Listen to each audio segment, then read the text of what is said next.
ये देश की बुनियाद है और इसी बुनियाद को आप हिलाने का काम कर रहे हैं, प्रयास कर रहे हैं। यही आपका एजेंडा है 12 साल से, और कुछ किया ही नहीं आपने।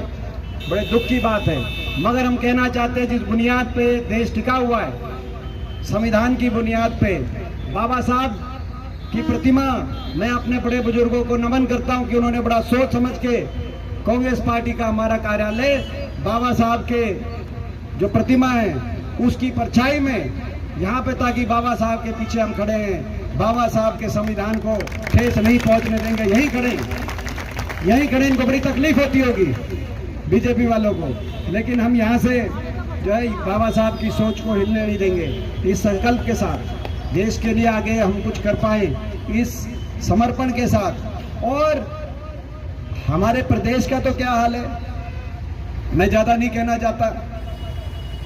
हमारे प्रदेश का रोहतक का क्या हाल है, इतने वर्षों में पहली बार आज जो प्रभात फेरी में धीरे धीरे बीजेपी के 12 साल का ये भी रिपोर्ट कार्ड है, इतने गड्ढे सड़कों में, रोहतक का इतनी दुर्दशा, इतना कूड़ा करकट आपने देखा होगा, इतने गड्ढे, इतना बीच बीच में पानी खड़ा था। मैं आप लोगों से इस बात के लिए असुविधा हुई होगी तो मैं खेद भी प्रकट करता हूं, हो सकता है किसी का पांव भी मुसा हो, तो ये भी हो सकता है, ये हो सकता है। वो शिवा हाथ खड़ा कर रहा था, आपका तो ठीक है पैर, क्योंकि इतना यहाँ तो मतलब जो है इस तरह का, देखिए इनका 12 साल का रिपोर्ट कार्ड है।